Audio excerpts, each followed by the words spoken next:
Al panel de discusión número 1 que está titulado, como ustedes ven en el programa, Desplazamiento, Educación, Salud Mental y Restauración de los Vínculos Sociales Rotos. Para ello han aceptado la invitación y nos van a enriquecer con sus presentaciones las siguientes personas. Voy a nombrar a todos los que están en el grupo de investigación, pero una sola persona va a hablar a nombre de los distintos grupos. En primer lugar, la investigación se llama Estrategias de Supervivencia en Mujeres Desplazadas Víctimas del Conflicto Armado. En esta investigación están desarrollando María del Pilar Salamanca, John Jairo Uribe Sarmiento y Nora Barros Navarro, son de la Universidad de Ibagué. Va a tomar la palabra a nombre del grupo y para presentar esta investigación María del Pilar Salamanca. En segundo lugar, la investigación se llama Memoria, Saberes e Intersubjetividades en el Aula, prácticas culturales para la restauración de vínculos sociales. Esta investigación, desarrollada por miembros de la Facultad de Ciencias Sociales y Humanas de la Universidad Externado de Colombia, está a cargo de Diana Marcela Agudelo y Sandra Frieri Vilches, perdón la pronunciación. Va a dirigir, a tomar la palabra Sandra para hacer la presentación. En tercer lugar, nos acompaña para hacer la presentación sobre educación, migración y conflicto, un estudio comparado en América Latina, con énfasis en Colombia y México. Noé Abraham González Nieto, que es invitado y viene desde el Instituto Tecnológico de Monterrey, en México. Y la última presentación sobre la última investigación que vamos a conversar en el panel se llama Salud Mental y Restauración del Capital Social. La presentación la va a hacer Carlos Iván Molina Bula, de la Facultad de Ciencias Sociales y Humanas del Externado.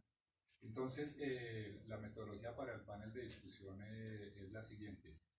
Cada uno de los panelistas va a hacer una presentación de 10 minutos con los aspectos fundamentales del desarrollo de cada temática. Les rogamos brevedad y pensamos que si quedan aspectos que no logren abordar en el momento del debate, pues se pueden abordar si hay la oportunidad, o también en el momento de preguntas. Después de los 10 minutos de cada uno, va a haber un debate de media hora, sobre la pregunta central. En este caso, la pregunta que tiene que ver, pues, por supuesto, con el título y el tema del panel es: ¿qué premisas deben primar a la hora de diseñar y ejecutar programas en contextos afectados por rupturas del tejido social como consecuencia del conflicto armado? Entonces, esa es la pregunta rectora, digamos, de la segunda parte de la conversación. Y en tercer lugar, va a haber un espacio de 30 minutos para preguntas para el público con la misma modalidad que se adoptó en la presentación anterior, el panel anterior, que recogemos las preguntas por medio de papelitos y las recogemos y según la persona del panel a la que vaya dirigida, pues toma la palabra y la hace. Entonces, no siendo más la introducción, vamos a darle la palabra y la bienvenida a María del Pilar Salamanca, de la Universidad de Ibagué, y va a tocar el tema de estrategias de supervivencia en mujeres desplazadas víctimas del conflicto armado, que es el tema de su investigación. Muchas gracias. Muy buenos días para todos. Sí, indudablemente pues vengo en un trabajo que estamos haciendo en el departamento de Tolima, específicamente en el sur de Tolima. Usted sabe que el departamento pues es reconocido por su economía, su aspecto social, político, pero también por toda esa confluencia del conflicto armado, ¿cierto? Su nacimiento, en fin. El departamento, como igual todo el país, ha sido atravesado por las guerras civiles, ¿cierto? Ha sido atravesado también por los problemas agrarios, tenencia de tierras, perdón, y pues las confrontaciones bélicas entre los grupos armados, ELN, la FARC, paramilitares en todas sus manifestaciones, e incluso también la delincuencia común.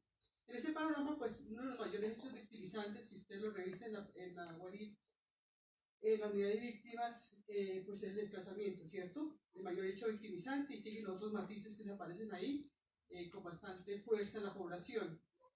En ese panorama, nosotros, el grupo de investigación, los grupos de investigación OROS y son políticos de ciencia política, pues nos hemos unido en un proyecto que llama Observatorio Regional de Víctimas. En ese proyecto estábamos indagando, en ese momento estábamos indagando el impacto de las medidas de reparación en víctimas en algunos municipios. Y empezamos a encontrar algo, resistencias y acciones y actuales de mujeres, y especialmente en Chaparral. Entonces ahí nos surgió esa resistencia de mujer campesina, mujer comunitaria, ¿sí? Mujer rural. Empezamos a encontrar cosas importantes y nos llevó a preguntarnos cuáles son esas estrategias de supervivencia individuales y colectivas que llegan a las mujeres desplazadas a sobrevivir a pesar de todo ese impacto de la violencia. Retomo un poco lo que en mi intervención pasada, y es que pues hay muchos matices, ¿cierto? Hemos encontrado muchas cosas de actitudes de las víctimas, e inclusive en la parte de impactos de la medida de reparación estamos haciendo análisis de las medidas asistencialistas, ¿no? Pero entonces surgió otra cosa que ha llevado atención del grupo, porque eso es de atención también, de reconocer también que hay resistencias, hay mucho trabajo que hacer. Entonces, en ese marco hicimos una investigación de tipo cualitativo, hicimos una indagación sobre los hechos victimizantes, nos acercamos a mesa de víctimas en Chaparral, nos acercamos también a algunas asociaciones y algunas fundaciones que tienen impacto, ONGs que tienen impacto en esta zona, en esta región. Aplicamos unos instrumentos, grupos focales, entrevistas semiestructuradas, aplicamos un cuestionario y la conversación informal que decía ya Carolina en algún momento, que es la que más información nos da, ¿cierto? Y en que no hay que subestimar la sentada al tinto, ¿sí? Acuérdense que todo el acercamiento a un trabajo social de campo es con el tinto también, ¿sí? Invitar a la gente. Y como diría en un libro, profesor Buena, creo que es la importancia de hablar mierda, que llama el libro. No sé si ustedes lo han escuchado, pero no estoy diciendo por ser acá, que no faltaba. Así se llama el libro, no lo tomen como. Se llama el libro así, y es eso, ¿no? Alrededor de la comida, pues uno teje, los grupos focales están relacionados también con ese tipo de cosas. Bueno, a eso voy porque es el trabajo de las comunidades, que las comunidades es eso. Hicimos acercamiento y las conversaciones informales dan muchos elementos. ¿Qué hemos encontrado? Pues trabajamos con 139 mujeres, aplicamos un instrumento, las encuestas, cuestionarios. Muchas de ellas tienen primaria, la mayoría, 65% tienen primaria, y no todas han terminado la primaria, primero, segundo, tercero, primaria. Es para que veamos esas actitudes resistentes de ellas tan importantes a pesar de su nivel educativo. Pero un 15% encontramos que no tienen educación, ¿sí? De ese grupo pequeño que tenemos ahí. Muchas de ellas vienen desplazadas de, de las zonas rurales de Chaparral, de los corregimientos, de todas las hermosas, pero también de los municipios aledaños, ¿sí? Y un porcentaje mínimo encontramos de otros municipios, de otros departamentos, Cundinamarca, Pichada, Caquetá, Llanos, Antioquia también, un porcentaje mínimo. Digamos que el grueso de la población donde ocurrió el mayor hecho victimizante fue entre el 2001 al 2010 aproximadamente. Estas mujeres tienen a cargo más o menos 3 a 4 personas a cargo, mayoría hijos. Acuérdense que son bienes de zonas rurales, obviamente. Ustedes saben, ya que se ha trabajado el desplazamiento de todos los cambios que genera el ser desplazado en su zona rural, su zona agraria, sus trayectorias de vida, en fin, en esa parte pues hemos encontrado eso. También de pronto tuvimos acceso a las víctimas que llegaban al punto de atención integral de servicios que llama el CIP, que también está allá en Chaparral. Encontramos que cuando fue el hecho victimizante, muchas de estas mujeres, el 18% reporta, es importante también, reporta que recibió ayudas familiares, en la parte económica y hospedaje. Un 11% de amigos, también hospedaje y ayuda económica y apoyo moral. Muy poco asumen el apoyo moral. Y es entendible porque en ese momento uno lo que necesita saber es algo sobre supervivencia, ¿no? Sobre, bueno, que no debo estar, ¿qué voy a hacer? en esa parte fuimos encontrando eso. En este marco también encontramos que a pesar de todas las situaciones que han vivido estas víctimas, de los hechos victimizantes y esto, se ha visto que la asociatividad es un mecanismo de resistencia, de apoyo, que ha ayudado mucho a las víctimas. Y existen las asociaciones de víctimas, ¿sí? Tuvimos acceso a 2 de ellas en Chaparral, y estas asociaciones, en su mayoría lideradas por mujeres, conformadas por mujeres también, proporcionan, digamos, un apoyo emocional a ellas, que consiguen charlas con las diferentes instituciones que llegan a Chaparral sobre elaboración de duelo, proyecto de vida, relaciones interpersonales, autoestima, autoconocimiento, en fin, pero también gestionan estas instituciones para lo que es vivienda, ¿sí? Y las gestiones de salud y los proyectos productivos. Hay asociaciones que están legalmente constituidas y otras que no, entonces acuérdense que, digamos que los apoyos interestatales o de otras instituciones implica que estén legalmente constituidas también estas organizaciones. Pero FENEAL, digamos que un recurso para ellas es esa parte de poder contar, digamos, con otras personas que tienen un dolor similar, que viven una situación similar, apoyarse, protegerse si fuera posible y orientarse en esa parte de cómo acceder a los derechos de las víctimas. Ya hay otras características que nombré la vez pasada. En ese sentido, también cabe resaltar que muchas de las víctimas todavía siguen pendientes de la indemnización, de la ayuda humanitaria. Y la ayuda humanitaria les llega de vez en cuando. A pesar de eso, pues siguen adelante, siguen esperando que les llegue la ayuda humanitaria, pero siguen adelante y esperando algo de reparación. Pero hay un desconocimiento, hago aquí en paréntesis, a pesar de que de pronto nos han llevado información de que el salir de la ayuda humanitaria les permite acceder a la medida de reparación, ¿cierto? Pero hay un desconocimiento como tal en esa parte. Quiero decirles que las víctimas han aprendido a sobrevivir en lo que les salga, ¿sí? A bolear machete, a bolear café, lo que sea. Entonces aquí tengo algunos datos que es importante. Entonces, han aprendido a sobrevivir de varias formas, ¿no? Ya hablamos entonces que la asociatividad es una de ellas, pero como dicen ellas también a nivel individual hemos tenido que aprender a ser berracas y salir adelante porque muchas de ellas han quedado solas como cabezas de familia, las han abandonado.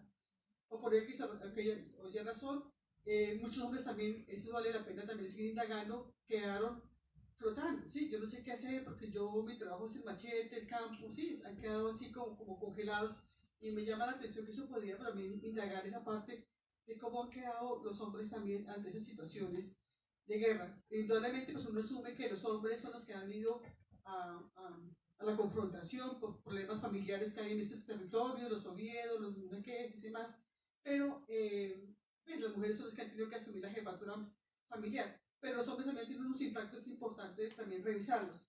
Entonces, digamos que la población víctima ha tenido que sobrevivir a lo que le salga, pero domina el trabajo informal. En Chaparral no contamos con empresas, ¿sí? No contamos con empresas para trabajar así. Entonces el trabajo informal es un 65%. En el hogar 31, 4% hablan de una manera formal, digamos que son vigilantes o maestros en alguna parte. El trabajo informal que predomina son en casas de familia. Consideran que está mal pago y también que hay dificultades también en la parte las consideran como un peligro porque hasta que la referencien, en fin, en venta de arepas, modistería, en fin. Buscan las oportunidades que llegan de las ONG, instituciones, siendo una zona de consolidación, llega cualquier cantidad de gente, ONGs, COES, OIM, ADN, ahorita pues los PEDER, en fin, hay una serie de oportunidades. Pero quiero resaltar las organizaciones de mujeres que existen en Chaparral en este momento, que a pesar de la adversidad han formado una serie de empresas y organizaciones. Por ejemplo, la red de mujeres chaparralunas, que todos ustedes han escuchado, es una red que tiene aproximadamente a su cargo o afiliadas 25 organizaciones y cada organización tiene aproximadamente 5 mujeres. Son organizaciones afro, de víctimas, indígenas, en fin. Propenden también por la capacitación en la no violencia contra la mujer, el género, pero también apoyando los proyectos productivos. Políticas están irradiándose en los municipios cercanos. Y hay unas estrategias importantísimas que están cogiendo cada vez más peso. Es el café, estrategias productivas de café, cacao, cárnicos, apicultura y apicultura. En la mayoría de eventos de mujeres y eventos de víctimas, estas mujeres llevan sus cafés. Hay unas que están legalmente reconocidas, pero hay una enorme cantidad de grupos que están surgiendo alrededor de esto, en épocas de conflicto y otros que están surgiendo en unos años para acá. Entonces, pienso que dentro de las estrategias de supervivencia, estas mujeres, a pesar de sus niveles educativos, de esas situaciones difíciles, han sabido superarse a través de estas estrategias en nivel individual y colectivo. Las víctimas que nosotros entrevistamos y calificamos el instrumento hacen parte que están registradas en el Registro Único de Víctimas, pero otras no se asumen como víctimas y a pesar de que todo el territorio, todos han sido víctimas, ¿cierto? Todo el territorio han sido víctimas allá en Chaparral. Entonces, se asumen como víctimas. Una de las conclusiones que quisiera leer así de manera rápida, bueno, hay organizaciones como Mamocal, Provocal, todas relacionadas con la parte del café, que es un tema de mucha potencia en esta parte del sur del Tolima especialmente. A pesar de ser una zona golpeada históricamente por el conflicto, se observan en las mujeres actitudes resilientes a nivel individual como colectivo, el mismo trabajo informal, la gestión de querer capacitarse. Algunas de ellas siguen recibiendo subsidio de Familias en Acción. Son estrategias individuales que le permiten sobrevivir ante esta adversidad, haciendo uso de la recursividad y la flexibilidad para replantear su proyecto de vida, sanar heridas. A través de estas organizaciones han reconocido sus habilidades, sus capacidades. Antes eran tímidas para hablar, ahora gestionan, hablan en público, se busca la manera de capacitarse. Hay un cambio totalmente en estas mujeres. Los colectivos y asociaciones, organizaciones, son un motor en que la mujer víctima de conflicto armado adquiere fortaleza emocional, confianza en sí misma, pero también les permite reconocer la forma cómo van a enfrentar las consecuencias del conflicto armado y los mecanismos para exigir sus derechos, la incidencia social y política. Con este trabajo, digamos que es apuntando también al tejido social, ¿sí? Que miramos en la pregunta, pero digamos que es una forma también de mirar a las víctimas, no tanto como víctimas, sino todas sus capacidades y potencialidades que tienen ellas para surgir, y una de las estrategias son estas, individuales y colectivas. Yo creo que ya está. Muchas gracias. Bueno, muchas gracias María del Pilar por la presentación. A continuación entonces le vamos a dar la palabra a Sandra Freddy de la Facultad de Ciencias Sociales Humanas, que nos va a presentar la investigación sobre el tema de memoria e intersubjetividades en el aula, prácticas culturales para la restauración de vínculos sociales. Muchas gracias, buenos días. Esta presentación la hago yo a nombre de Diana Marcela Gudelo y yo, somos docentes de la Facultad de Ciencias Sociales de Psicología. Diana Marcela se encuentra aquí. De pronto ahorita podemos intercambiar y Marcela se sienta aquí un ratico para las preguntas, así está la voz de las dos. Sí, trabajo en equipo. ¿Puedes pasar por favor la diapositiva? Bueno, sí. Quiero.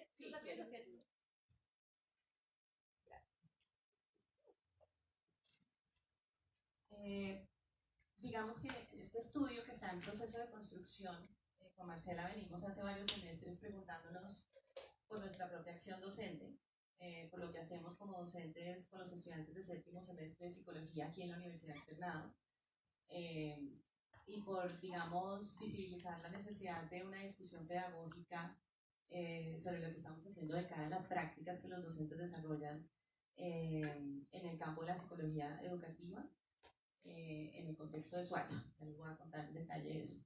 Partimos de una problemática y es que la violencia entendida en un sentido amplio como despojo ha influido directamente en la transmisión y construcción también de los saberes y prácticas que configuran las vinculaciones territoriales y culturales de los jóvenes. Digamos que aquí tenemos una mirada a la diversidad entendida como todos diversos, más allá de la existencia en el aula de niños y jóvenes víctimas del conflicto, y desde esa mirada nos aproximamos a este estudio. Esta violencia también es una violencia simbólica que se manifiesta de múltiples maneras en los escenarios escolares.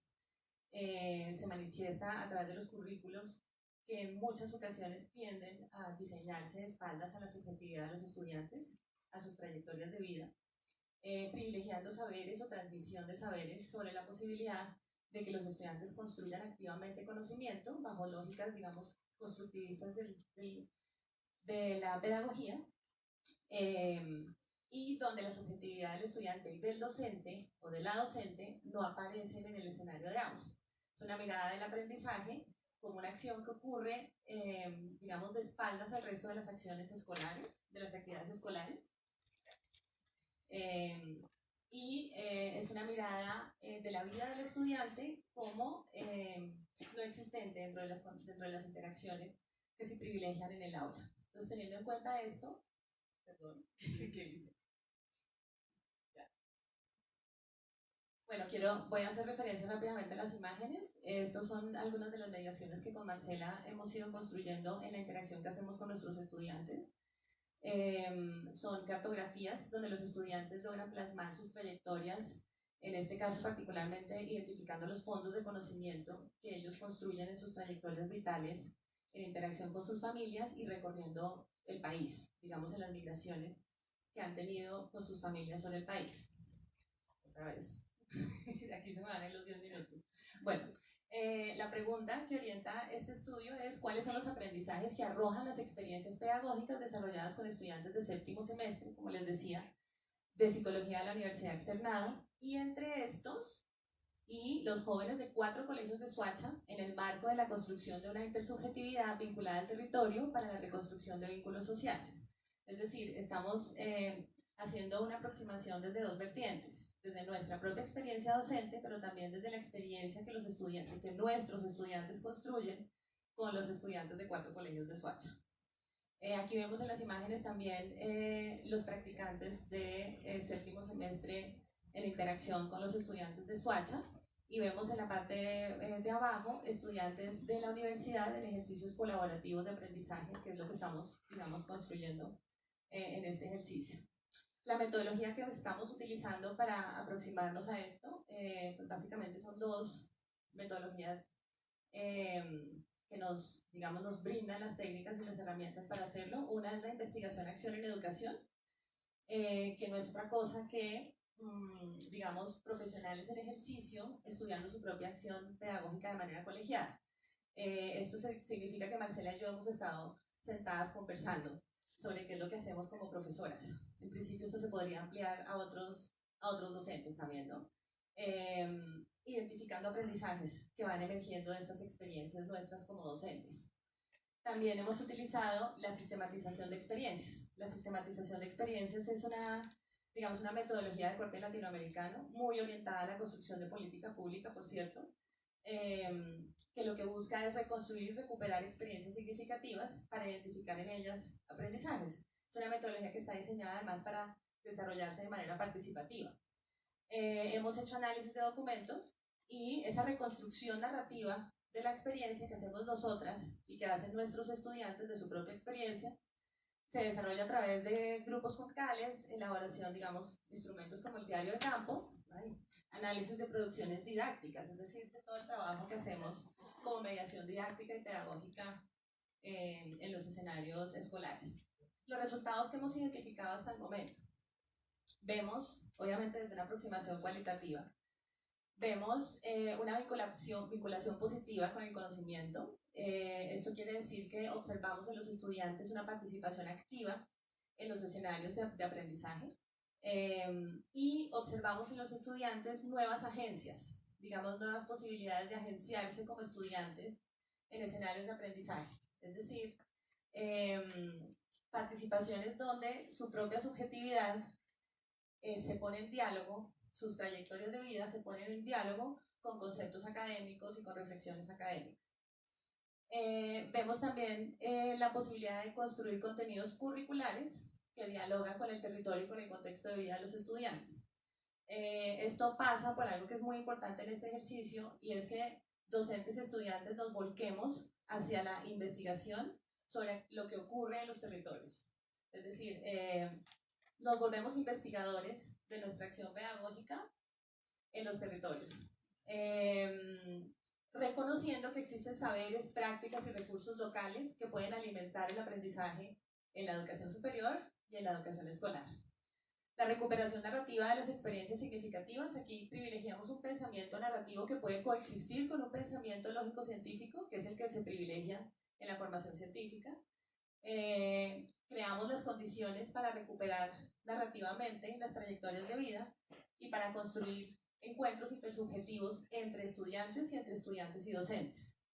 Hay múltiples artefactos que hemos utilizado para hacer estas reconstrucciones narrativas y, digamos, propiciar el pensamiento narrativo. Reconocimiento del otro y de su historia. Creemos que este tipo digamos, de escenarios se contribuyen a la creación de espacios protectores para los estudiantes, en la medida en que los estudiantes, cuando se narran, se encuentran con narraciones de los otros, eligen de sus propias trayectorias de vida lo que consideran significativo, y eso que consideran significativo entra en interacción con las narraciones de los otros. Entonces emerge en los estudiantes la noción del otro, que no existía antes, ¿sí? Emerge el otro en esa interacción en el aula. Vemos también que es posible no restringirnos únicamente a un desarrollo cognitivo, sino que vemos posible una subjetivación política en el estudiante. Esta agencialidad de la que hablaba antes también se revierte en las posibilidades de agenciarse como sujetos políticos, que pueden problematizar su realidad a través de estas mediaciones, que pueden leer su contexto desde un pensamiento crítico. Y vemos la posibilidad también de construir aprendizajes significativos en encuentros intersubjetivos.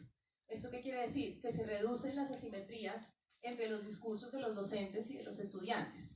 ¿Sí? Por lo general, las interacciones docente-estudiante parten de asimetrías discursivas. Aquí lo que observamos es reducción entre esas asimetrías en la medida en que es posible construir de manera compartida significados vinculados a las prácticas territoriales y a los saberes locales.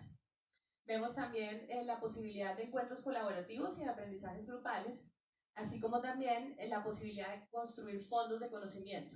Esto quiere decir que la cognición no la entendemos únicamente como lo que está en la mente, sino como algo que también está distribuido socialmente y que crea fondos de conocimiento donde todos aportan, desde las historias de vida de los estudiantes, pero también los fondos de conocimiento que están por fuera del territorio.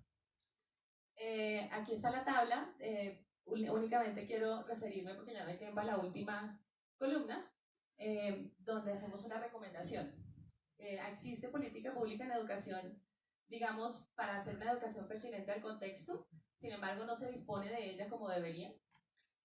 Frente a la paz, digamos, si queremos hablar de la paz en el ámbito educativo, únicamente existe los proyectos de cátedra de paz o de formación ciudadana, lo que antes también se conocía como competencias ciudadanas. Es lo único. Y, digamos, en el actual gobierno empieza también a no ser reconocido, ¿no? A no abordarse como se venía abordando más o menos en el gobierno pasado. Entonces, vemos que no hay política pública diseñada explícitamente para la reconstrucción del tejido social desde las instituciones educativas. No existe.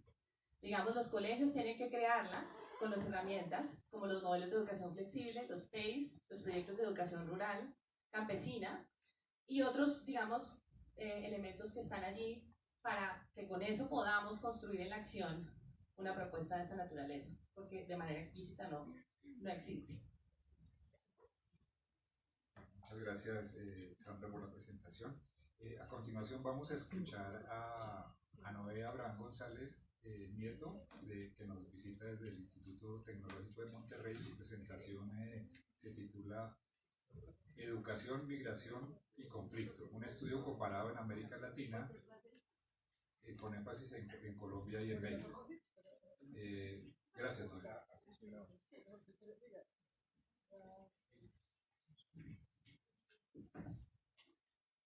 Bueno, como la mayoría de ustedes me queda de espaldas, pasaré de este lado para poder verlos.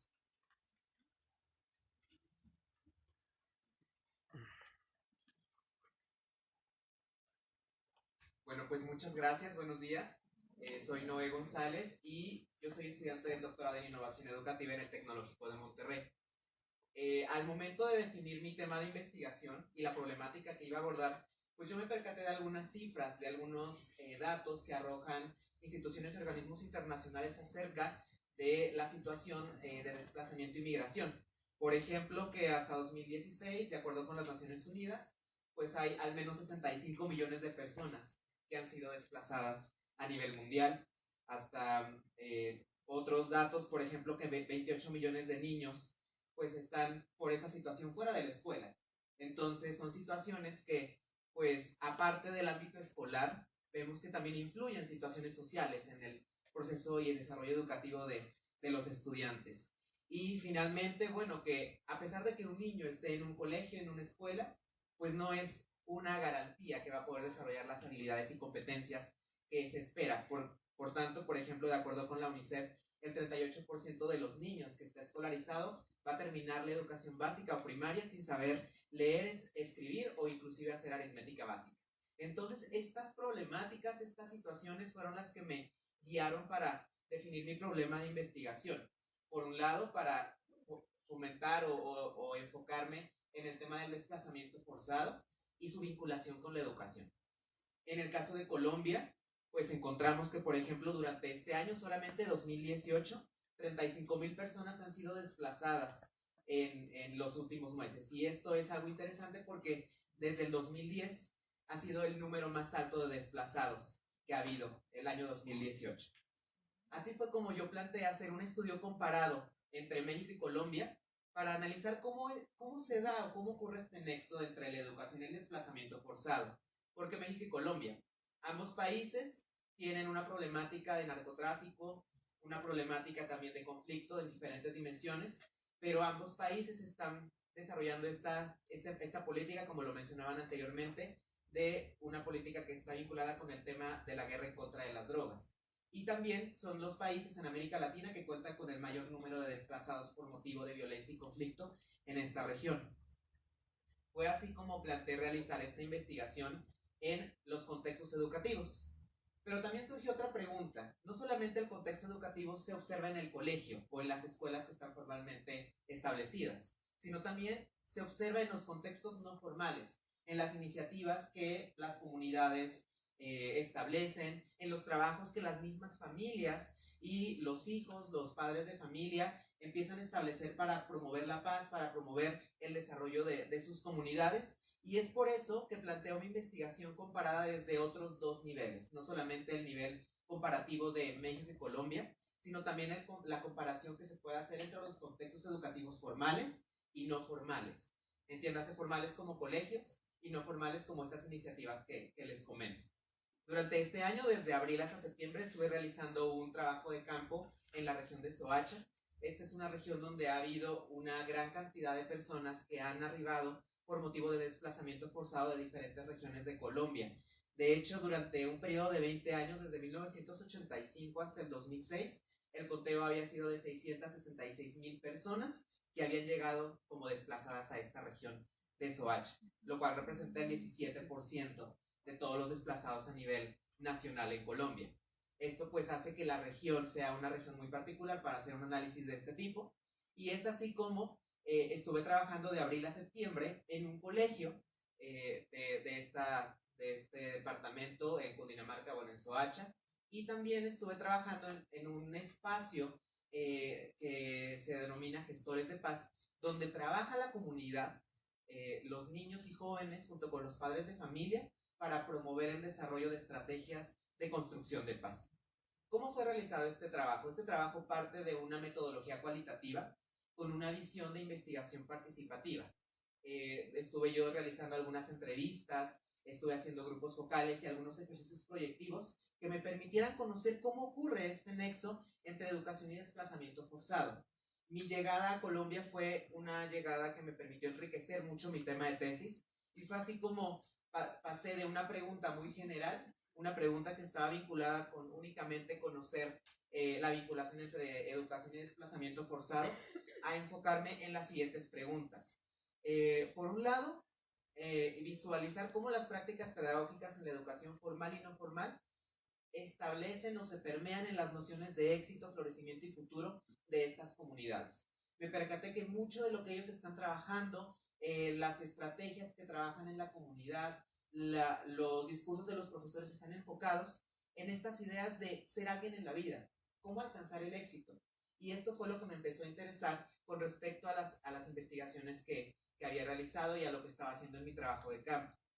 Otra de las preguntas es de qué manera estas nociones se concretan ya en un plan de acción y en proyectos de vida específicos de estas comunidades en los contextos educativos.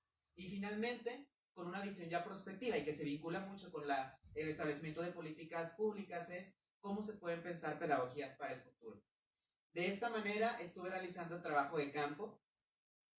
Fue un proceso muy enriquecedor, como les comento, en el cual pues participé no solamente como investigador, sino también como tallerista y profesor en algunos casos, lo cual me permitió, por un lado, reflexionar en mi práctica, pero también entender el proceso y este fenómeno del desplazamiento. Fue así como en estos meses yo pude identificar, por un lado, la importancia de estos espacios educativos para lograr reconstruir la identidad de estas poblaciones. Uno de los niños, por ejemplo, en el colegio, que él había sido desplazado del Amazonas, me mencionaba que él, pues desde muy pequeño llegó a Soacha, su familia se vio afectada, su papá dejó de vivir con ellos, y él me comentaba que si no hubiera sido por el conflicto armado, su familia seguiría unida. Pero ahora él está reevaluando su identidad, está reevaluando sus proyectos de vida a partir de las experiencias educativas y el compartir con profesores, con estudiantes, sobre las posibilidades que tienen. Entonces, desde proyectos como vinculados con la música, proyectos vinculados con el arte, ellos están desarrollando estas ideas para expresar sus propias identidades. Otro de los hallazgos fue el rol de los profesores, no solamente como transmisores de conocimiento, sino, como mencionaban en la investigación pasada, como aquellos agentes que logran recuperar estas experiencias de situaciones de vulnerabilidad, desplazamiento, e integrarlas al salón de clase para reflexionar acerca de ellas. De esta manera, el entorno escolar, el entorno educativo se constituye como un punto de partida para lograr procesos de sanación.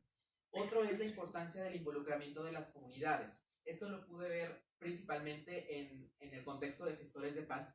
A pesar de que algunos de los niños no eran propiamente víctimas del desplazamiento forzado, sí habían observado todo el crecimiento de su comunidad con la llegada de personas de otras regiones, o inclusive habían visto problemáticas que eran consecuencia de este desplazamiento, como puede ser, por ejemplo, crimen, violencia, la facilidad con la que ellos pueden acceder a las drogas, por ejemplo, y todo esto pues como parte también de la situación conflictiva. Entonces, cómo la comunidad misma, no solamente a partir del contexto formal en un colegio, sino también a partir de estas iniciativas más comunitarias en el contexto no formal, son importantes para desarrollar estrategias de construcción de paz.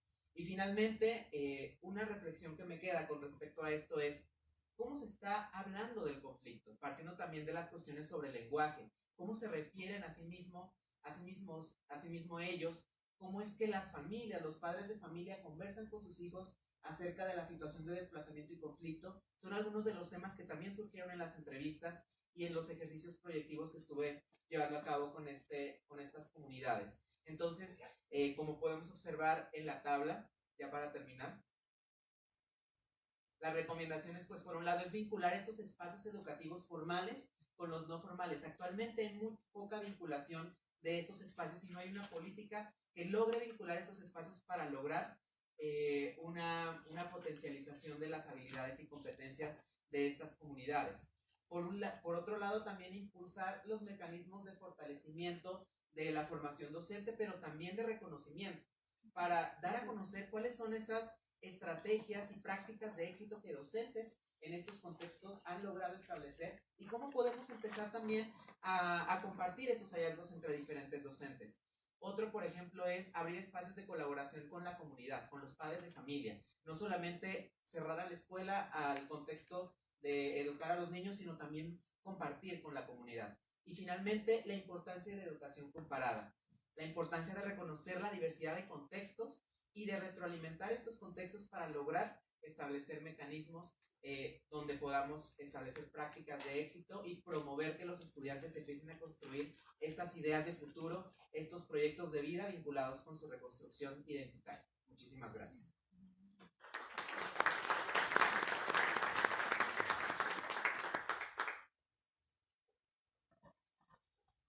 Muchas gracias, Ana Bea Abraham González. A continuación vamos a escuchar la última presentación La investigación se titula Salud mental y restauración del capital social, y vamos a escucharla de voz de Carlos Iván Molina Bula, de la Facultad de Ciencias Sociales y Humanas. Bueno, muchísimas gracias y buenos días. El planteamiento que aquí traigo con respecto a esta aproximación viene del desarrollo desde 2007 dentro de la cátedra UNESCO, una aproximación hacia la salud mental y el desplazamiento forzado. Y desde ese punto de vista, el pensar en la recuperación del capital social desde una perspectiva burdiana establece la conexión que ya se había considerado en ocasiones anteriores entre esa capital social y otros capitales, no solamente el capital social, la salud mental y el ejercicio de derechos. Desde esa perspectiva, entonces, el análisis que planteamos para, si quieres pasarme, que creo que con este no es que es PDF, no pasa.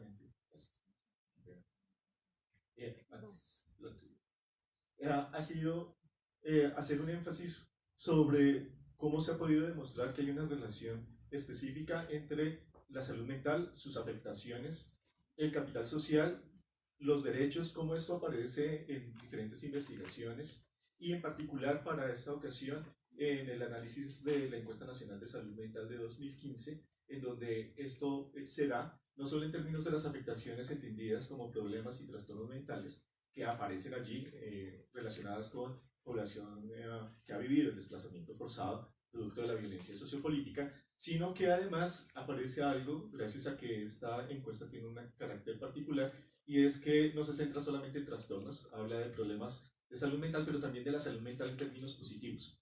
Y cómo logra, desde ese punto de vista, dar cuenta de cómo las afectaciones en salud mental se ven aliviadas, disminuyen, o en esta suerte de correlación resultan ser menores, en la medida que se mantienen esos vínculos sociales. O sea, los vínculos sociales, las características de ese capital social en la medida que no se pierden, o en la medida que se recuperan, o en la medida en que se mantienen, aún en la población en situación de desplazamiento forzado, terminan siendo favorables a propósito de la salud mental. Desde ese análisis, además, y contrastando con esa apreciación y aproximación que además está reforzada por otros hallazgos en otras series a nivel internacional, lo que encontramos es que, por otro lado, existe una suerte de normatividad de política pública que se ha ido construyendo, también de sentencias que se han ido construyendo a propósito de esta correlación con salud mental, con desplazamiento forzado, y después de la noción de desplazamiento forzado con la noción de víctimas, y cómo se ha rescatado como un ámbito importante de intervención, más el hecho de que se plantee la normatividad no se traduce necesariamente en que las intervenciones tengan que ver con esa necesidad. Desde ese punto de vista, a la hora de analizar la normatividad, sí puede aparecer algo como el derecho a la salud mental colectiva en la ley de salud mental, o puede aparecer relacionada con la ley 1448 de 2011, la ley de víctimas, como algo para recuperar un poco más en términos de una perspectiva, un enfoque que ha tomado mucha fuerza, que es el enfoque psicosocial, y cómo desde ese punto de vista se puede plantear que además eso va a una base de recuperación de lo colectivo, de lo comunitario, de lo social. Y muy bien, aparece en la normatividad de manera explícita, aparece ya desde la ley 1448, aparece después en el PAPSIBI, y aparece más recientemente desde el año pasado de manera más formal en un protocolo de atención integral en salud para las víctimas del conflicto armado con enfoque psicosocial. Pero aparece en términos de esa suerte de normatividad y desarrollos de lo normativo, más sin embargo a la hora de que eso se vea reflejado en los espacios territoriales, en las secretarías de salud, en los equipos, empieza ya a disolverse. Entonces, desde ese punto de vista, ¿cuál es el planteamiento de esta indagación? Una aproximación a cómo se ha construido esa noción en términos de investigación, cuáles son los hallazgos más locales, cuáles son los espacios en donde se ha desarrollado este tipo de relación en el campo normativo, pero también cómo a la hora de ir a los actores, a los grupos, al Movimiento por la Salud Mental, al Consejo Nacional de Salud Mental, cómo estos este tipo de elementos del espacio normativo, este tipo de reconocimientos a partir de la academia y el ejercicio de investigación empiezan a estar disueltos a la hora de encontrarlos en términos de las intervenciones business. ¿Cómo aparece algo, sobre todo en este último momento, que es, este último momento estoy planteándolo la semana anterior, una política nacional de salud mental, que es el proyecto de resolución de ahora octubre de 2018, en donde aparecen una suerte de discursos de los que hemos venido hablando, de relación entre la necesidad de salud mental, la necesidad de un enfoque psicosocial y la aparición de algunas estrategias relacionadas con víctimas del conflicto armado, pero que no resultan claras a la hora de las estrategias relacionadas con las intervenciones en salud mental para con la comunidad y para el desarrollo en los territorios. Eso habla desde este punto de vista a la hora de analizar la política pública, y si quieres podemos pasar a la siguiente, y pues creo que será el espacio de discusión. Encontramos una suerte de disociación entre lo que se está planteando como construcción de una política pública en salud mental y esa propuesta y esos elementos que incluye a propósito de la atención a las víctimas, de un enfoque psicosocial, de plantear que es necesario ese tipo de aproximación con respecto a lo que es la realidad de las intervenciones en salud en el marco de un enfoque que es más un enfoque de gestión del riesgo. Y algo que sí aparece de manera muy peculiar en esta política es hablar no de un enfoque de derechos, sino un enfoque de desarrollo basado en derechos humanos, en donde lo que se privilegia desafortunadamente es la idea del desarrollo, no la de los derechos humanos. Es un enfoque muy peculiar a la hora de analizar la política, pero que va muy en consonancia con un sistema que ha tenido muchas dificultades, me refiero al sistema de salud, el sistema de seguridad social en salud, que ha tenido muchas dificultades para poder apropiar esa suerte de estrategias de intervención para las víctimas del conflicto armado o los sobrevivientes del conflicto armado, como queramos, y que ha tenido también dificultades, sobre todo para poder considerar precisamente aquello que es la salud mental en términos de lo colectivo, aquello de lo comunitario y cómo se deben generar ese tipo de intervenciones. De tal forma que, a modo de ver de quienes han sido las personas que hacen parte de las asociaciones, de los movimientos, realmente estas intervenciones desdicen de esa idea de lo comunitario, terminan siendo intervenciones particularmente medicalizadas o terminan siendo llevadas de esa idea de gestión del riesgo que no tiene que ver necesariamente con los derechos. A pesar de ello, existe una suerte de reconocimiento de lo que las mismas comunidades, las mismas organizaciones, los mismos movimientos de víctimas logran hacer por sus propios medios, aún a pesar de ese marco normativo que no llega o que de alguna forma no reconoce esos espacios comunitarios. Eso en términos de la política general. Ahora, en términos de la aplicación específica de ese tipo de normatividad, y en el caso de las víctimas, a propósito del protocolo de atención a víctimas, ese tipo de propuestas que nuevamente privilegian las intervenciones individuales y no las colectivas, o en la apropiación de esas aproximaciones sociales y colectivas o comunitarias, terminan además encontrando una suerte de dificultad dentro del sistema. Y es que a la hora de poder plantear de manera específica cuáles van a ser las acciones, cuáles son las implementaciones para continuar teniendo un enfoque psicosocial que reconozca lo comunitario, lo social, no aparece de manera explícita, no aparece una suerte de apropiación en términos de una suerte de capacitación para los equipos sobre la importancia de recuperar cosas como la memoria histórica, generar un reconocimiento de los líderes sociales dentro de las comunidades, establecer cuáles son sus mejores prácticas de salud desde la misma comunidad. Ese tipo de elementos no quedan claros y hasta los mismos aseguradores, y estoy hablando en este caso específico, lo que plantean quienes pertenecen a IPS o EPS es, bueno, ¿y eso quién lo va a financiar? O sea, si queremos implementar este tipo de estrategias o aproximaciones o este tipo de protocolos, y ya voy terminando con eso, ¿cómo es que eso se hace evidente en que los equipos estén entrenados para poderlo reconocer? Particularmente los médicos. Y lo digo como médico, realmente la formación cuál va a ser para que eso se pueda implementar de manera adecuada y se pueda intervenir de manera adecuada, de tal forma que un protocolo como este que salió en junio-julio del año pasado, realmente lleve a efectos un reconocimiento de lo que es la salud mental colectiva y su importancia en la recuperación de esas redes, de esos vínculos, el reconocimiento nada más de los que existen y que esto redunda en la salud mental colectiva de todos nosotros. Con eso termino. Muchas gracias, Carlos Iván.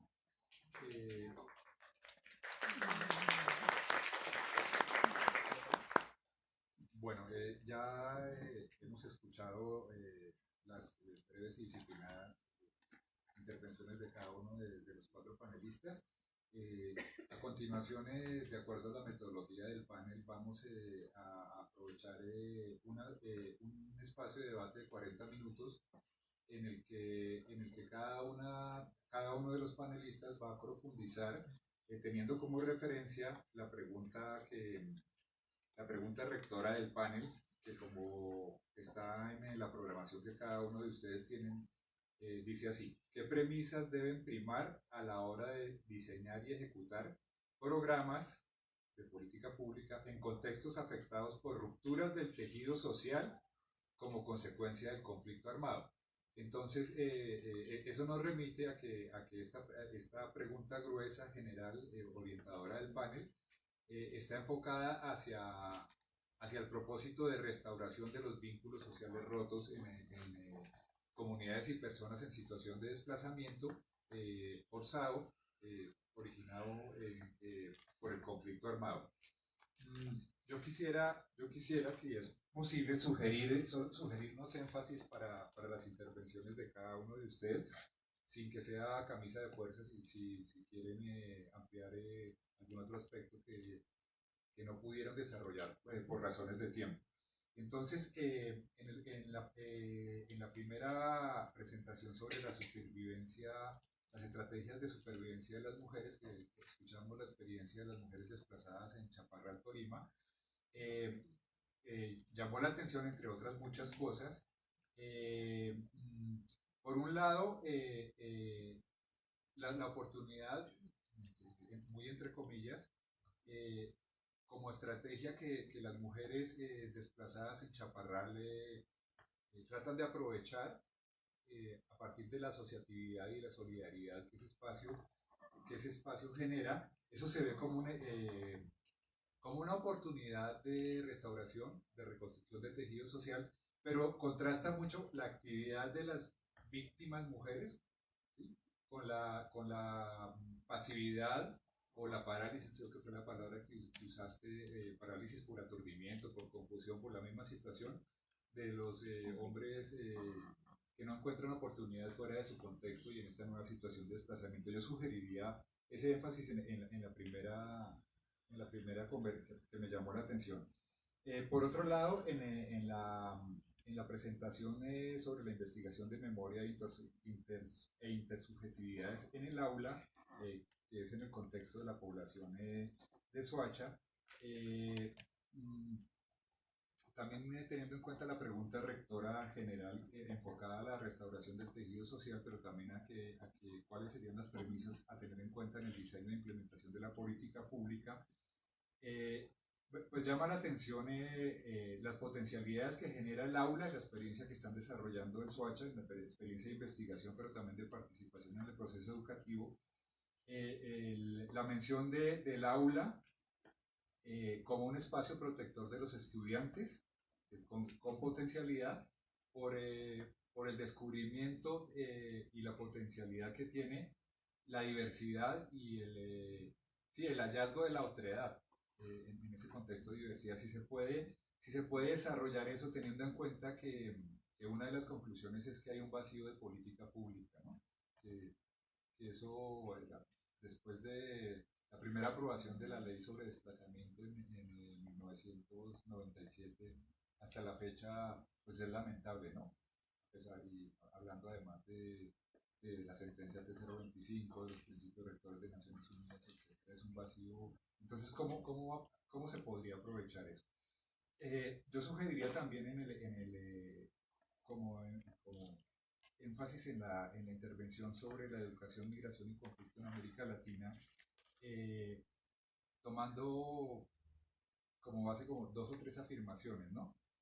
Por un lado, la constatación de que el acceso a la escuela no es suficiente para los muchachos estudiantes, no es suficiente para la restauración de los lazos rotos, pero tampoco para la realización integral del derecho a la educación, tal como lo entiende los instrumentos internacionales, como el Pacto de Derechos Sociales, Económicos y Culturales. Pero al mismo tiempo se constata que la potencialidad de la escuela como un espacio de sanación. Entonces, ¿cómo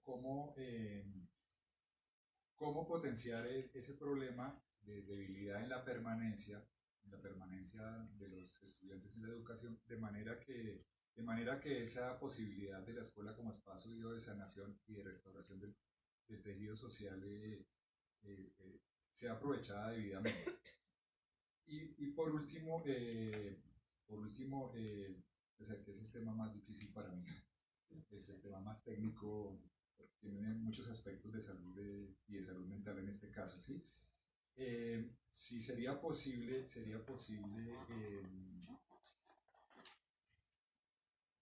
desarrollar un poco más la última idea que creo que también por razones de tiempo no la alcanzó a desarrollar Carlos Iván, sobre el enfoque que prima de desarrollo y no de derechos humanos en la política pública, en lo que hay desarrollado o más bien formulado de política pública de atención psicosocial o de salud mental para las víctimas del desplazamiento forzado, porque se viene trabajando desde hace mucho tiempo y con algunos hitos como la sentencia T045 y otras, pero parece que los programas, y después el PAPSI y después ahora este protocolo, pero parece que mirándolo así superficialmente y desde afuera, desde la distancia, que estuviéramos estancados en el tema de la incorporación de la atención y de la prevención en salud mental para las víctimas del desplazamiento forzado, de acuerdo a los estándares internacionales de derechos humanos, en particular del derecho a la salud, y sobre todo que hay mucho desarrollo en el tema de salud mental y en el tema de salud en particular por parte del Comité del Pacto de Derechos Económicos, Sociales y Culturales, y que aquí se ha difundido bastante, pero pues parece que no, que hubiera una laguna de estancamiento. Entonces, esas son las sugerencias, pero pues sí, para desarrollar también otros temas que de pronto quedaron por fuera.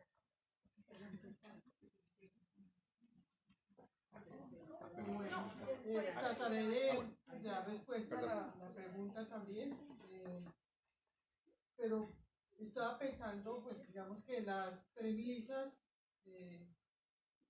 o las prioridades a la hora de intervención en contextos relacionados con el tejido social, y me basaré un poquito más en la experiencia que hemos tenido en esta zona, trabajando con líderes de diferente índole en el territorio de Especial Tolima y Ibagué también, probablemente.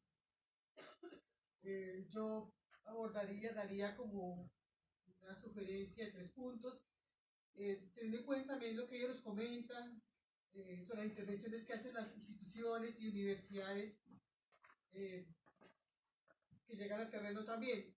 Hay una cosa que se ve también, es que muchos de los procesos que llegan al sur de Tolima son centralizados, ¿no? La misma Guarí es centralizado, de recursos limitados para la atención y muchas cosas. Así pasa también con las instituciones que llegan al terreno.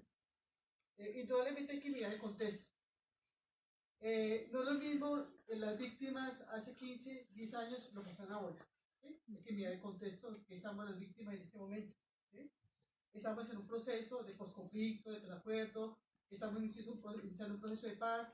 Las víctimas en los territorios ya se sienten más libres, seguras de transitar, a pesar de que hay delincuencia común, pero digamos que hay una relación con el territorio diferente. Esa es la lectura que tenemos que hacer.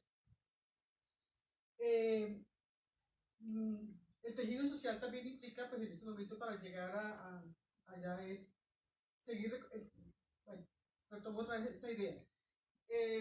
Ya la gente está tomando sus zonas, digamos, emblemáticas para ellos, de reunión, de comunicaciones, ¿sí? Ya en este momento en los territorios está apostando más a la memoria, hay una necesidad de hablar, hay una necesidad de expresar lo que ha pasado, Eso gracias en cierta forma a las intervenciones que han llegado al territorio de diferentes instituciones, la sensibilidad que se ha hecho a través de proyectos productivos, de estrategias de salud mental, de empoderamiento. Eso es importante, hay que reconocer eso. ¿Por qué digo eso? Porque hay gente, instituciones, universidades que vienen del centro, digamos aquí en Bogotá, llegan con el síndrome de Cristóbal Colón, descubriendo las Américas y las Indias. ¿Sí? O el famoso síndrome actual, usted no sabe quién soy yo, algo parecido. ¿Sí? Entonces, y sí nos puede pasar en nivel también, indudablemente. Entonces, las comunidades tienen un saber y hay que partir de las comunidades. Y eso es importante, trabajar. El tema cualitativo es muy importante. La investigación cualitativa, el saber que tienen las comunidades, trabajar, aprender haciendo y no caer en medidas asistencialistas. El tejido social se forma con las comunidades, con los recursos que ellos tienen, ¿sí? Y no caer en temas asistencialistas. ¿Qué quiere decir eso? Trabajar con las comunidades es aprender haciendo para que quede el capitalista al lado. Se va la gente, empieza el proyecto, queda a mitad de camino, la gente ya entusiasmada, alborotada, se acabó la plata y no hay recursos. ¿Sí? La gente tiene que seguir gestionando. El tejido social es fortalecer las capacidades que tienen ellos. Lo que yo les comentaba, las estrategias que tienen de supervivencia, hay unas capacidades ya instaladas ahí que hay que seguir fortaleciendo. ¿Sí? No generan expectativas. Entonces, eso es importante en cualquier territorio, llámese aquí local, central o los territorios aledaños. Y algo que estoy de acuerdo con Lederas es la parte de las redes. ¿Sí? Esa parte de las redes es clave. Y cuando nosotros llegamos al territorio, identificar los líderes y las instituciones, de pronto aquí nombré algunas, que tienen mayor incidencia, que son las que nos ayudan a agrupar más. Hay una institución, digamos, Red de Mujeres Chaparralunas, que incluye 21 instituciones, pero también está Astracatol, que es de hombres, liderada por hombres, Cafisur, que es liderada también por hombres. ¿Sí? Entonces, hay una serie de entidades que vienen apoyando. Ahora con el enfoque de género y todo el apoyo también, con los acuerdos de La Habana, en fin, pues ha venido un empoderamiento cada vez más alto de las mujeres en la tendencia de tierra y muchas cosas. Todo eso hay que leer, ¿no? Hay que hacer una lectura, no solamente lo que nos llega de las investigaciones que de pronto hagamos, sino también ir a terreno unos cuantos días y conversar lo que hemos hablado. Entonces, yo sí sugeriría mirar el contexto, el aprender haciendo con las comunidades, sugeriría que miráramos para el tejido social ese empoderamiento de los líderes y redes y generar capacidad instalada. El tejido social ya ha venido estableciendo redes de contacto entre ellos, ¿sí? Ya se han venido fortaleciendo, las asociaciones se vienen fortaleciendo, diferentes encuentros con diferentes instituciones, inclusive con los que están en los espacios de ETCR, también hay unos encuentros y con ONSO, con la comunidad. A eso voy, ¿sí? Entonces hay un establecimiento de redes importante. El tejido social también es ayudar a recuperar esos espacios sociales que tienen una connotación importante dentro de su memoria histórica. Entonces, es la humildad con que deberíamos llegar todos nosotros a los terrenos y a las comunidades. Esa sería mi apuesta para el tejido social. El tejido social está ahí, no tenemos que llegar a ser disruptivos, sino llegar a aportar, a guiarlos, acompañarlos, digamos, ni que aportar, acompañarlos, indudablemente. Quiero resaltar que cuando las mujeres decían, ya la pregunta, que muchos de los hombres quedan como paralizados así, pues las personas que participaron en este espacio. Igual de alta tradición, Astracatol, Cafisur y otros grupos también liderados por hombres. De pronto aquí es por la experiencia de ellas también, de algunas zonas también que han tenido de sus parejas, ¿no? De sus parejas como tal, que se han quedado así como paralizados en su momento, en fin, pero también hay una amplia experiencia de trabajo. Algunos trabajan también ya en conjunto a provocar trabajo, que es de mujeres, trabajan con sus maridos que son de Astracatol. Entonces hacen unos trabajos conjuntos. Hay unas apuestas a nivel internacional, mundial, en las cuales ellos, digamos, hacen, pues ya están llevando, exportando su café, el cacao también, que es importante. Hay un trabajo comunitario. Ha habido un avance también importante en que los hombres, que por historia, son los dueños de los terrenos, que tienen nombre de terreno. Entonces ya se han venido cediendo los terrenos, se han venido hablando, ya está el nombre de ellas. Toda una gestión personal, ¿no? Que eso también pues tienen que negociar con sus vidas matrimoniales, sus vidas, pero ya hay, digamos que hay unas asociatividades también con los caballeros, indudablemente. Pero también pienso que es importante mirar esa salud mental, pues salida de los caballeros también, de los hombres, en ese sentido también, porque es una carga fuerte para ellos, ¿sí? Una carga fuerte para ellos, siendo los proveedores, con una serie de impactos también importantes. En este momento pues quisimos resaltar como lo de las mujeres y lo que estaba comentando ahora, pero el tejido social es ese, ¿sí? No solo que son con los que somos iguales, sino con los que somos diferentes. Hay una cosa importante que seguir trabajando con la población LGTBI, que ha sido también muy maltratada en esta zona de Chaparral. Ahora salió un documental, un libro por la Centro de Memoria Histórica. La población afro también, la población indígena cada vez fortalecida, dentro de planadas también. Entonces, hay que seguir potencializando. Entonces, las comunidades tienen información, tienen sus cosas, es darles el empujoncito, aportar algo ahí, pero hay unos saberes importantes que pues debemos respetar. Me parece que es importante respetar para no ser disruptivos con esas experiencias y sus saberes como tal. La investigación cualitativa para el tejido social me parece que es una apuesta importante. No es la única, pero es una apuesta importante. Muchas gracias. No. La pregunta y después la discusión. Sí, voy a responder una cosita que me pasó frente al, digamos, a la tablita que no terminé de exponer. Tiene que ver con la afirmación de los vacíos de política pública que tú nos sugerías. Y digamos un poco el tema de la restauración del tejido social en el aula. No, la afirmación no está tan referida a que no existe política pública asociada a la restauración del tejido social. No, con respecto al derecho a la educación de la población desplazada. Sí. Digamos que el vacío de la política pública radica en que las posibilidades de construir nuevas vinculaciones sociales y de restaurar tejido social desde las acciones, digamos, escolares o la educación superior, pasan desde las reflexiones que hemos hecho en este estudio por atravesar el currículo. Digamos que lo que se observa en distintas instituciones educativas, esto lo digo por experiencia de años trabajando este tema en distintos colegios del país, sobre todo en contexto indígena y rural, lo que se observa es que los proyectos como Cátedra de Paz, Competencias Ciudadanas, PRAES, los proyectos de educación ambiental, educación sexual y demás que vienen desde las políticas públicas del Ministerio de Educación, se tratan como proyectos aislados al currículo.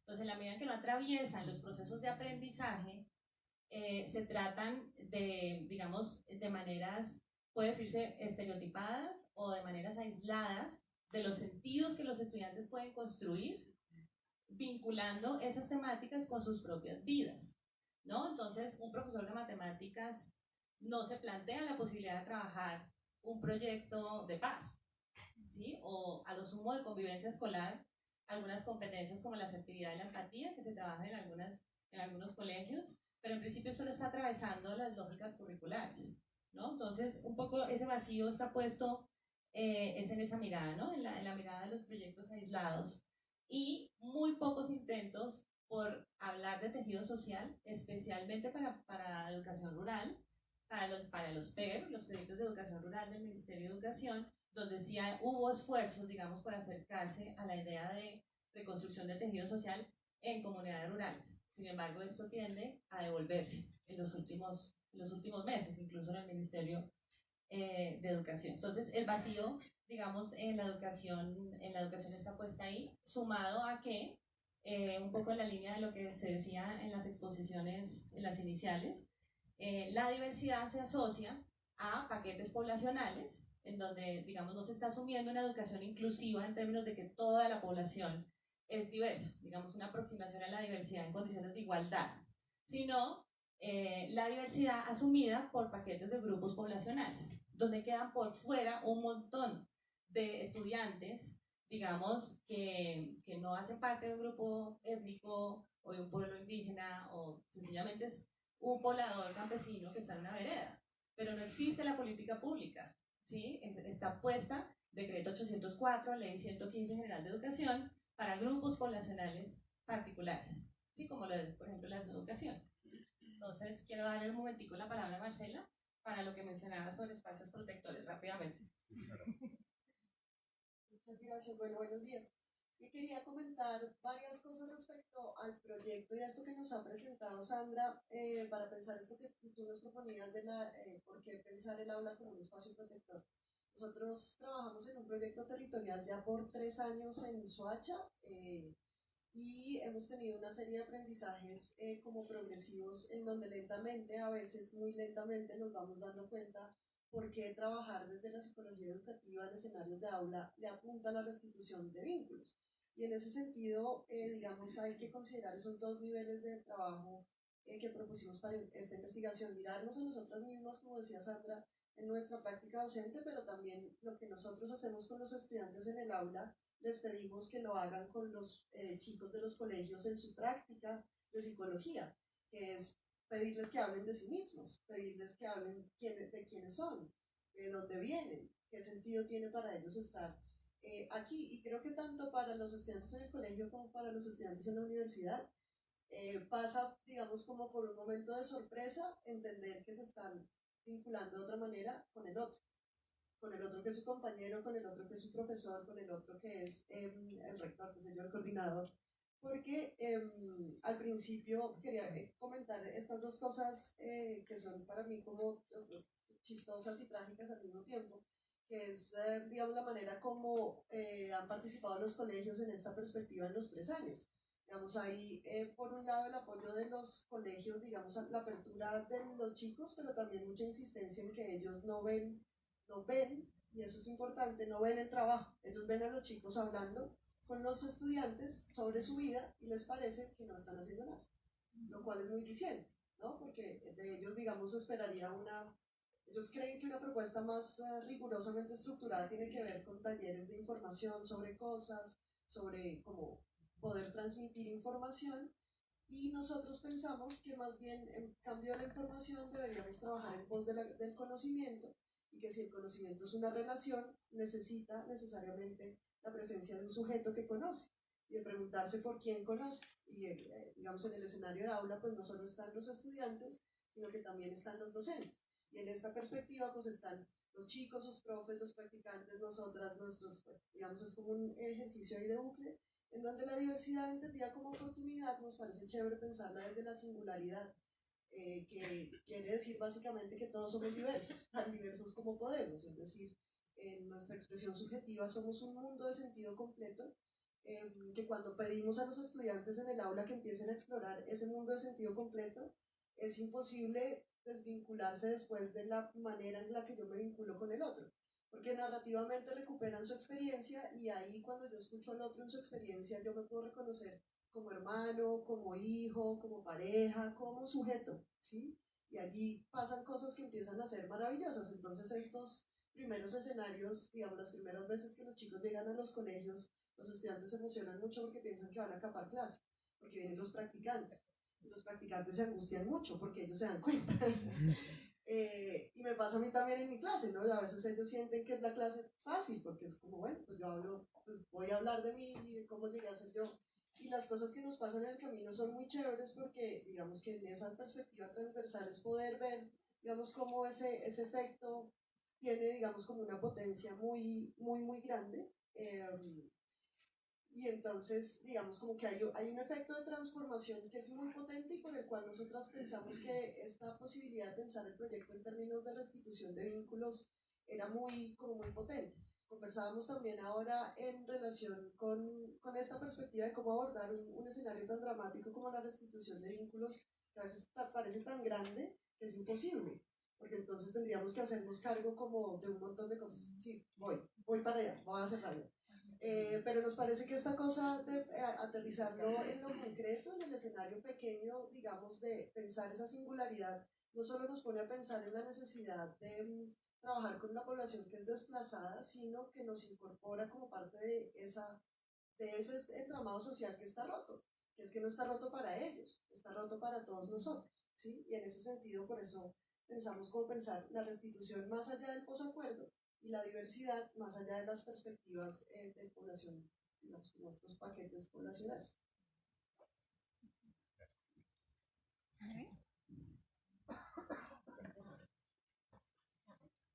Bueno, con respecto a la pregunta que tiene que ver con cuál es el nexo o esta vinculación que existe entre la debilidad en la permanencia, hablando de la escolarización, y por otro lado de la escuela como un espacio de sanación. Yo parto también de un cuestionamiento, que es ¿qué motiva a un niño de cuarto o quinto grado de primaria, que es la población con la que estuve trabajando, a asistir a la escuela, cuando tienen la posibilidad de acompañar a sus padres a pedir dinero, algunos de ellos, cuando inclusive ellos tienen la posibilidad de quedarse en casa cuidando a sus hermanos, cuando la escuela no es la única opción que tienen? En varios de los grupos focales que realicé con estudiantes, todos ellos, niños de cuarto y quinto, ya habían superado el grado de escolarización de sus padres, aproximadamente el 90 o 95%. Padres que habían llegado a primero o segundo de primaria, por mucho unos pocos quinto grado de primaria, y ellos pues continuaban. Entonces eso por un lado. Y por otro lado también, ¿qué motiva en el contexto educativo no formal a niños y niñas a tomar la agencia, a tomar el liderazgo de un grupo de niños casi de su misma edad para guiarlos en procesos de construcción de paz? Entonces, aquí me viene a la mente pues la importancia de reconocer, por un lado, los contextos. Y lo hablábamos con los fondos de conocimiento. La cuestión, por ejemplo, de, no sé si partan teóricamente desde Norma González y Luis Moll, que son unos teóricos que hablan sobre fondos de conocimiento. A mí también me gusta hablar mucho de Lady Wenger, que hablan de estas comunidades de práctica donde los más experimentados van instruyendo a los menos experimentados para que vayan entrando en un proceso de adquisición de habilidades. Y eso es lo que ocurre en estos contextos. Ocurre que hay una vinculación mucho más allá del conocimiento de profesores y estudiantes, pero no solamente entre ellos, sino también una vinculación entre todos los miembros de la comunidad. Por ejemplo, una de las entrevistas o varias de las entrevistas que hice también en el colegio fue con las personas responsables del comedor escolar. Entonces, en este colegio que es de jornada única, los niños reciben un alimento diario, un almuerzo diario. Entonces podríamos pensar que ese es uno de los motivos por los que ellos van, porque inclusive algunos de los niños es el único alimento que van a tener durante todo el día, hasta el otro día que llegan y que pues vuelven a recibir ese alimento. Entonces aquí me viene a la mente la importancia de vincular a las comunidades, la importancia de reconocer que no solamente es el profesor como un guía en el proceso de conocimiento, sino como una persona vital para guiar a los estudiantes en estos procesos de sanación. Otro elemento también es las entrevistas que tuve. Los profesores no eran vistos por los estudiantes como, bueno, sí, me enseñó tal tema, o aprendí esto, sino inclusive como sustitución de figuras paternas o maternas en estos procesos de pérdida que ellos han tenido en sus procesos de desplazamiento. Entonces, ¿cómo lograrlo? Creo que lo principal es la integración de las comunidades. Por un lado, integración de las comunidades para fortalecer la permanencia, porque los niños, a pesar de que tienen la opción de no seguir, siguen, porque reciben, por un lado, la atención de un profesor, reciben la escucha y se retoman sus experiencias para tomar en cuenta las clases, pero por otro lado también la capacidad de agencia que ellos tienen para actuar en estos contextos. Me refiero mucho al contexto educativo no formal de gestores de paz, donde un grupo de niñas que tienen desde 9 años hasta 14, 15 años, son aquellas que dan los talleres, aquellas que llevan a cabo la articulación y el desarrollo de toda la planeación anual de estos grupos comunitarios, y que han llegado a tener hasta 70 niños a su cargo en estos procesos de construcción de paz. Entonces creo que la integración de comunidades, el reconocer los diferentes conocimientos que se pueden retomar de ellos y darles la posibilidad de actuar, es eso lo que les otorga esa capacidad de agencia, de permanecer por un lado en esos contextos educativos, pero también de empezar a sanar estas condiciones que ellos han vivido, esas experiencias, a empezar a sanarlo desde la acción misma, desde el pensarse como agentes capaces de actuar, agentes capaces de formar proyectos de futuro que van más allá de su situación actual, de su situación tal vez de vulnerabilidad, situación tal vez donde se les ha catalogado como víctimas, y que pueden redefinirse, pueden repensar sus posibilidades de acción para un futuro. Entonces creo que esta acción en conjunto entre profesores, entre guardias de seguridad de los colegios, entre comunidades, padres de familia, todo eso va a ayudar, por un lado, a contribuir a esta permanencia en la escuela, pero también a dotarles de este liderazgo, capacidad de agencia para que ellos sientan que pueden continuar con este proceso. Y creo que en Colombia, al menos lo que yo he observado es que hay un camino mucho más recorrido que en México. Como ustedes lo observaron, en México inclusive no se tipifica o no se conceptualiza este término, y pues si en el ámbito de la política pública no está, pues mucho menos en la educación. Entonces, nada más para comentarles rápidamente, en el caso de México, apenas el año pasado surgió el nuevo modelo educativo, y únicamente se menciona una vez en todo el documento de 300 cuartillas, una vez una palabra, el término migrante. Desplazado obviamente no existe, y no hay una política para formar profesores, para prepararlos para atender poblaciones que están llegando, poblaciones que en el caso mexicano vienen de Centroamérica, muchos de ellos, de Honduras, Guatemala, El Salvador, niños que vienen con sus padres en ocasiones o inclusive solos, huyendo de la violencia, pero no ha habido un enfoque, un énfasis en escuchar a estas comunidades y planear una manera de atenderlas de mejor forma. Entonces creo que a grandes rasgos sería como esto: incorporar comunidades, darles la agencia y la capacidad de pensarse nuevos futuros y nuevas posibilidades de proyectos de vida. Gracias. Bueno, a propósito de los derechos, me temo que el problema termina siendo nuevamente un problema estructural para el caso del derecho a la salud, como otros derechos. Y entonces no es un problema asociado simplemente con la población o víctima del conflicto armado, la población en situación de desplazamiento forzado, sino que es un problema para todos nosotros. Ha sido realmente complicado, tortuoso y asincrónico el hecho de que ese tipo de derechos sean reconocidos. Y los espacios en donde se han podido reconocer han sido más a través de ciertos espacios legislativos y en la Corte Constitucional. Pero que realmente el Ejecutivo lo haya querido reconocer o lo acepte es del mismo estilo que querer reconocer lo comunitario en salud, o querer reconocer este tipo de espacios de lo social y de los vínculos como espacios propicios para recuperar o para construir o para mantener la salud mental, por ejemplo. Entonces el reconocimiento de las redes, el reconocimiento de la memoria, el reconocimiento de lo que construyen las comunidades es muy limitado. Eso plantea un escenario tendencial, y es que la situación continúa un poco así. En términos de ciertos documentos en donde aparecen una suerte de enfoques de derechos que no están muy claramente definidos, o enfoques psicosocial que no necesariamente están implementados, pero que a la hora de las intervenciones específicas con las comunidades, realmente eso tenga muchas talanqueras, muchas dificultades muy similares además a las que todos nosotros tenemos a la hora del acceso al derecho a la salud, y a la salud mental aún peor, pues porque si de la salud, pues ahí sí que menos la salud mental. Desde ese punto de vista, esas dificultades a propósito de lo estructural también tendrían otro posible escenario, aparte de ese tendencial en donde aparecen los textos pero no aparece en las intervenciones. Y es algo que ya sucedió hacia 2007, cuando construimos una política del campo de la salud mental para el ministerio, y es que vinculábamos la salud mental con los derechos y con el capital global, en términos burdianos. Y no derechos, porque es que eso parece como de izquierda. Y capital ahí sí que menos, pues porque eso parece República Bolivariana de Venezuela. Explícitamente no lo dijeron así en forma. Entonces, el ministerio que contrataba la política.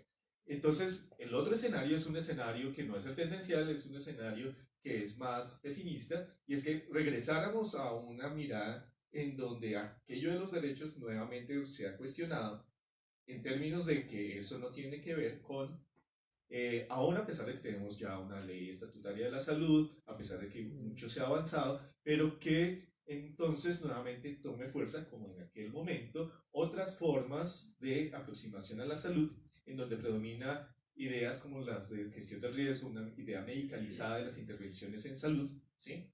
Y en donde entonces toda esta perspectiva de carácter más psicosocial, así aparezca en los textos, termine siendo desestimada, y la aproximación a las comunidades y a la construcción de salud en términos de lo colectivo sea también desestimada, porque predominan otros enfoques, otros intereses, y no necesariamente esa mirada en torno a los derechos. esa es como la precisión que tiene.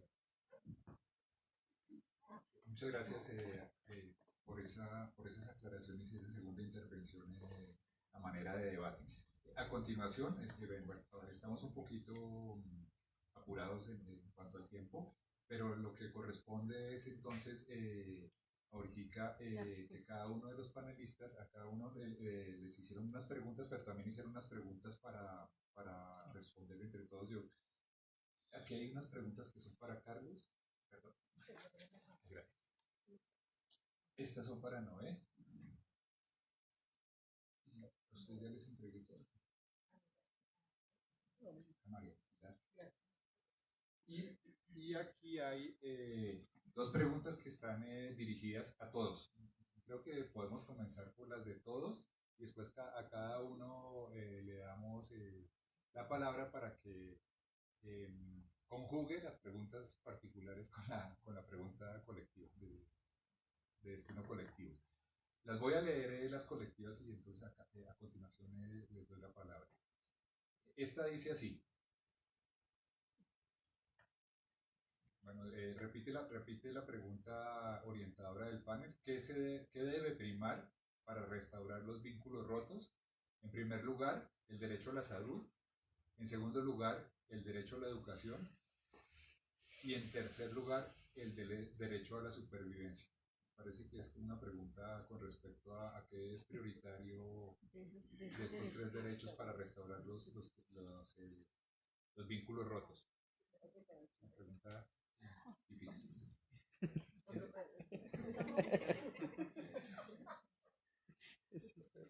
Pueden mandar un tweet y responder. Como ahora es así. La segunda pregunta dice así: ¿cómo piensan vincular estas investigaciones en las entidades gubernamentales o no trascienden a estos espacios? Bueno, entonces, seguimos en el mismo orden, si les parece. Bueno, nosotros desde la universidad estamos en un grupo que llama Alianza por el Sur de Tolima. Son entidades gubernamentales y no gubernamentales. Entonces también retroalimentamos y aportamos con lo que estamos haciendo. ¿Qué instituciones están? OIM, nombraba CODES, también está NT, está la Universidad de Tolima, está Tolipaz, Cosupaz y la alcaldía municipal a través de la parte de cultura y turismo. Y diferentes espacios también están ahí, personería también. Nosotros nos hemos vinculado y con otras instituciones que van también de manera esporádica, personería. Entonces, hemos hecho un trabajo articulado y lo estamos coordinando y hemos tratado temas importantes.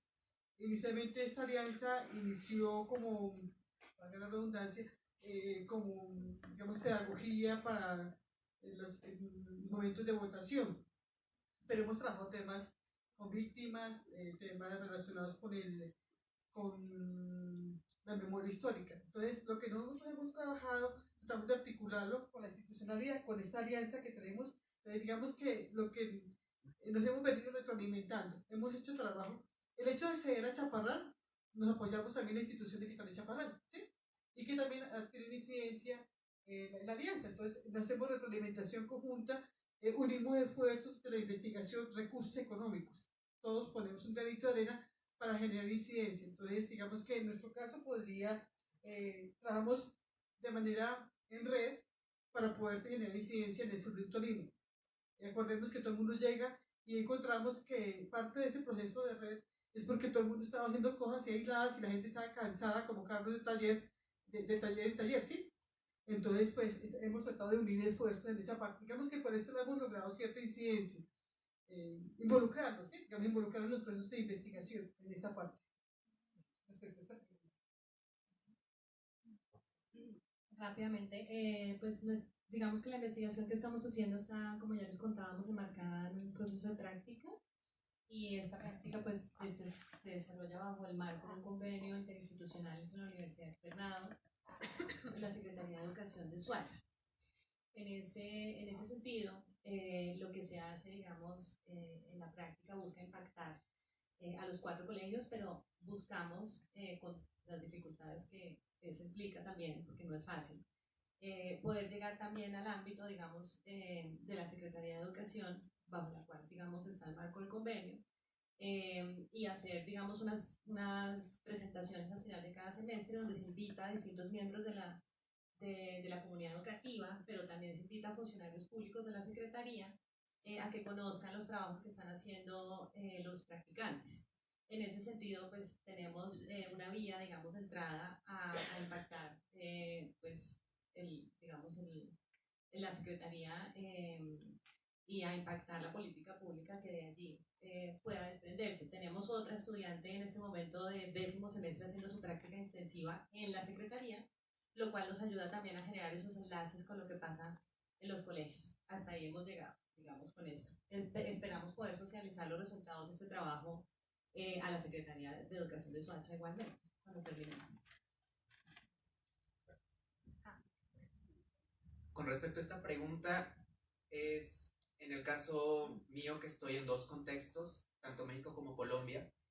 Estoy participando en grupos de investigación que están vinculados con los temas de política pública, política educativa, pero también estudios socioculturales en educación. Por ejemplo, en el caso de la UNAM, que es la Universidad Nacional Autónoma de México, está en el marco de un seminario de investigaciones sobre desplazamiento forzado que apenas inició este año y que está desarrollando mucho material, no solamente desde educación, sino desde el ámbito legal, desde el ámbito social, antropológico, etcétera, con investigaciones vinculadas con el tema del desplazamiento forzado en México.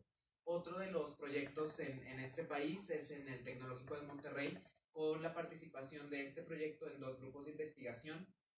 Uno de ellos es el grupo de investigación en innovación educativa y el otro es el grupo de investigación en comunicación y estudios culturales, que también está trabajando con proyectos que tienen que ver con refugiados y las historias de vida de refugiados que llegan de Centroamérica a México en su camino hacia los Estados Unidos. Y finalmente con el Consejo Nacional de Ciencia y Tecnología en México, que está financiando parte de esta investigación y cuyos resultados también van a ser presentados ante este organismo, que es el organismo de promoción a la investigación científica en el país.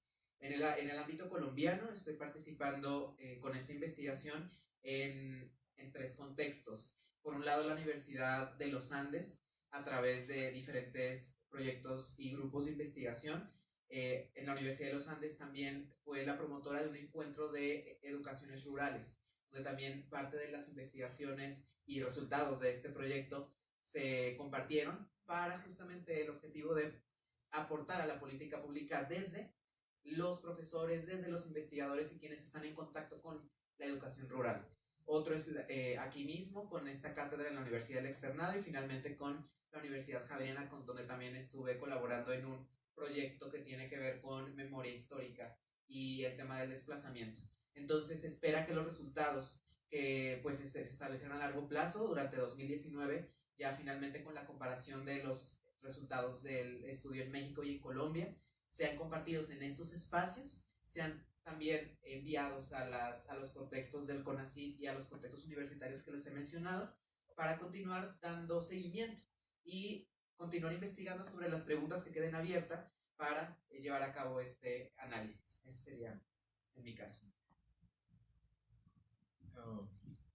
Bueno, con respecto a cómo puede uno construir, creo que un desarrollo que hemos podido establecer a propósito de política de salud mental ha sido en algunos espacios. Uno es participando en la construcción de política pública como en 2007 y ahora a través del Consejo Nacional de Salud Mental planteando una lectura sobre la política que se está construyendo en este momento y en la cual todos pueden participar en la consulta pública que está en la página del ministerio.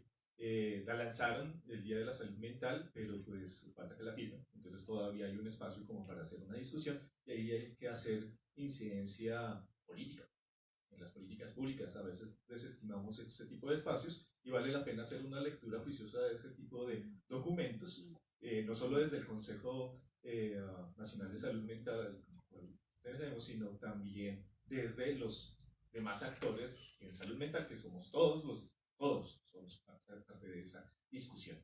Desde esa perspectiva, entonces, en ese tipo de espacios, también tratando de incidir en espacios como el protocolo de atención a víctimas, nosotros contribuimos a la construcción del protocolo que al principio fue muy poco socializado, eso lo criticamos, pero en donde creo que quienes han trabajado y siguen trabajando en torno a atención para personas que están en situación de desplazamiento forzado, víctimas de conflicto armado, vale la pena que sigamos participando, que estemos allí incidiendo en esos procesos, a pesar de que a la hora de la implementación sigan existiendo obstáculos. Y para esos obstáculos, creo que cada vez más se refuerza mi idea de que hablar con la nación cuando es necesario y participar en eso de lo nacional resulta indispensable y ir a hablar con Comisión Séptima, en el Senado y Cámara, y bueno, cuando se den esos espacios, creo que realmente en donde se hacen efectivos y en donde podría darse algo de intersectorialidad, porque ya existe, para la construcción de políticas, y eso responde un poco a la primera pregunta de cómo rescatar los derechos de diferentes ámbitos, es en los territorios. No en lo nacional, la burocracia, un mundo de movimientos, situaciones que se dan, de lucha por los presupuestos, que es complicadísimo. Si la intersectorialidad se acaba cuando se trata de compartir el presupuesto, entonces pues, es complicado. Pero quizás en los territorios que hay una mayor comunicación, quizás allí sí.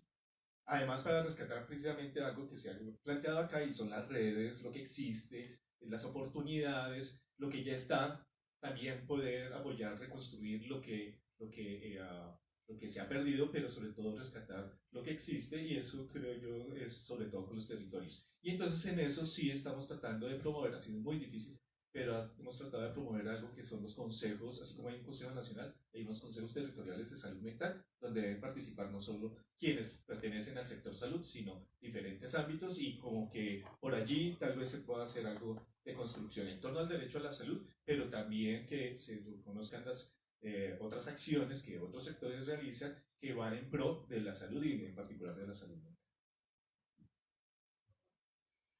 Bueno, muchas gracias a los cuatro por sus presentaciones, por sus respuestas, por la ampliación y las aclaraciones que nos acaban de hacer. De acuerdo a la agenda, acabamos el tiempo de este segundo panel de discusión, y en la agenda que cada uno de ustedes tiene sigue a continuación el lanzamiento de la publicación de este año de la Cátedra UNESCO. Entonces,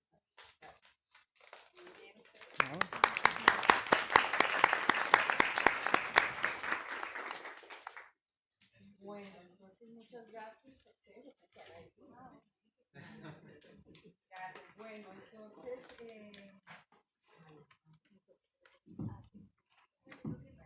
no es con el otro. bueno, entonces hago el lanzamiento del 8º tomo de la Cátedra UNESCO. Ustedes saben que, como les decía, ya desde el 2005 ya llevamos 10 congresos, este es el 8º tomo. ¿Usted qué van a encontrar acá? Primero que todo les digo, este es un libro resultado de investigación. Los que están en la academia saben que un libro de resultado de investigación, los artículos tienen que pasar por pares evaluadores. O sea, todos sufrimos aquí, no era un par, sino 2 pares evaluadores. O sea, hay todos unos mínimos, unos requerimientos científicos para poder publicar en este libro. Hay 9 artículos que ustedes van a encontrar no solo de profesores, investigadores de la Universidad Externado de Colombia, como les decía, hay de diferentes facultades, de ciencias sociales, de patrimonio, de la biblioteca, de derecho, pero también van a encontrar miembros de la cátedra UNESCO UNITWIN, que es una red que tenemos con Europa y América Latina, y hay también artículos de participantes de estas universidades. ¿Sobre qué van a encontrar acá?